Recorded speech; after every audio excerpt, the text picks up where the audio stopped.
स्कूलों में बार बार छुट्टी करने वाले हो जाएं सावधान, अब छुट्टी मारना हो गया बहुत मुश्किल। सीबीएसई लाया है बेहद सख्त नियम, हल्के में ना लें नहीं तो पछताएंगे। अगर आप बहाना बनाकर स्कूल से छुट्टी लेते हैं तो जान लीजिए नया नियम। पेरेंट्स के लिए भी आई बड़ी खबर, जानकारी अगर नहीं रहेगी तो बढ़ जाएगी मुश्किल। स्कूल में 2-4 दिन की छुट्टी तो बनती है ना? बहाना जो भी हो, मस्ती मौज या थोड़ा सा आलस, अब तक तो सब चल जाता था, लेकिन अब रुक जाइए। सीबीएसई ने ऐसा नियम ला दिया है कि छुट्टी लेना मजाक नहीं है। ये नियम इतना सख्त है कि बच्चे और पेरेंट्स दोनों के होश उड़ जाएंगे। अगर आपने इसे हल्के में लिया तो बोर्ड एग्जाम तक से हाथ धो सकते हैं। आखिर क्या है ये नियम, चलिए जानते हैं। सीबीएसई बोर्ड ने स्कूलों में छुट्टी की मनमानी पर अब लगाम लगाने के लिए नया नियम लागू कर दिया है और ये इतना सख्त है कि बच्चे और पेरेंट्स दोनों को ही इसे गंभीरता से अब लेना होगा।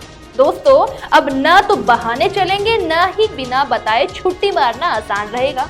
अगर आप सोच रहे हैं कि 1 से 2 दिन स्कूल मिस कर लिया तो क्या हो गया, तो अब जरा ठहर जाइए। ये नया नियम आपकी लापरवाही को बोर्ड एग्जाम तक ले जा सकता है। जी हाँ, सीबीएसई ने एक नोटिस जारी किया है जिसमें अटेंडेंस और छुट्टी के नियमों को लेकर 5 बड़े निर्देश दिए हैं।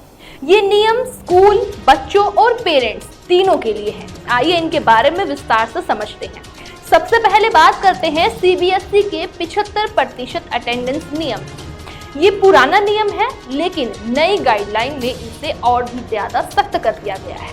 10वीं और 12वीं की बोर्ड परीक्षा में बैठने के लिए हर स्टूडेंट को स्कूल में कम से कम 75% अटेंडेंस करना जरूरी है।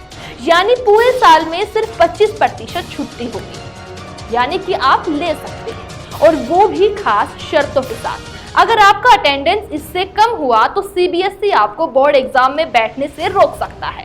ये नियम इसीलिए सख्त है क्योंकि बोर्ड चाहता है कि बच्चे नियमित पढ़ाई करें और स्कूल की प्रक्रियाओं में शामिल रहें। मगर अब जो नए नियम बने हैं वो क्या है, तो देखिए, सीबीएसई ने 5 अहम बिंदुओं में अपनी अटेंडेंस और लीव पॉलिसी को साफ कर दिया है। पहला, स्कूलों को हर बच्चे और पेरेंट्स को 75% अटेंडेंस के नियम की जानकारी देनी होगी। साथ ही इसे न मानने के नुकसान भी है, जैसे कि एग्जाम से वंचित होना बताना पड़ेगा।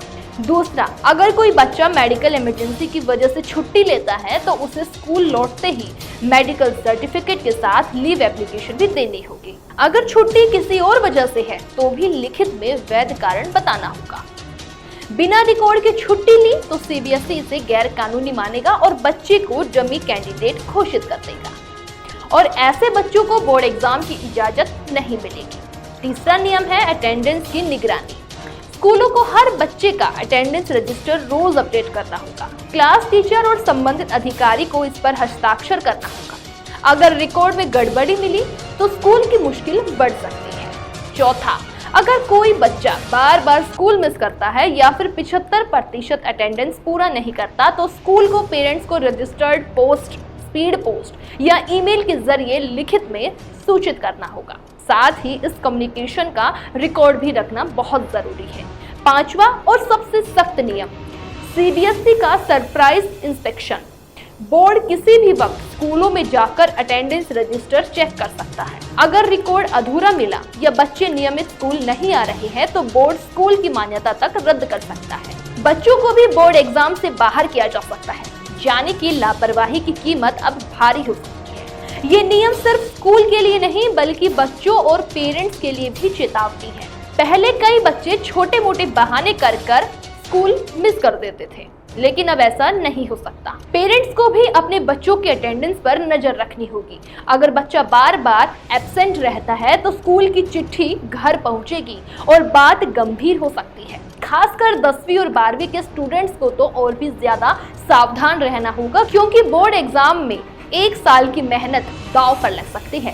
सीबीएसई ने स्कूलों पर भी सख्ती बढ़ा दी है। उन्हें हर बच्चे का सटीक रिकॉर्ड रखना होगा और पेरेंट्स से लगातार कांटेक्ट में रहना होगा। अगर स्कूल ने लापरवाही बरती तो उनकी मान्यता खतरे में पड़ सकती है। कई स्कूल पहले अटेंडेंस में ढील बरतते थे, लेकिन अब ऐसा करना जोखिम भरा होगा। इसीलिए पहली बात, बच्चों को नियमित स्कूल जाना होगा। अगर छुट्टी जरूरी है तो तुरंत स्कूल को सूचित करें और वैध दस्तावेज जमा करें। पेरेंट्स को स्कूल के नोटिस पर ध्यान देना होगा और अपने बच्चों की अटेंडेंस चेक करते रहना होगा। सीबीएसई की वेबसाइट cbse.government.in पर जाकर पूरी गाइडलाइन आप पढ़ सकते हैं। सीबीएसई का मकसद बच्चों को नियमित पढ़ाई के लिए प्रेरित करना है। बार बार छुट्टी लेने से पढ़ाई में रुकावट आती है और बोर्ड एग्जाम की तैयारी प्रभावित होती है। इसीलिए शिक्षा की गुणवत्ता को बनाए रखने और बच्चों को अनुशासित करने के लिए बनाए गए हैं ये सभी नियम। लेकिन अगर इसे हल्के में लिया तो नुकसान बड़ा हो सकता है। आपको ये नियम कैसे लगे? क्या ये बच्चों और पेरेंट्स के लिए फायदेमंद है या बहुत सख्त है? हमें कमेंट में जरूर बताएं।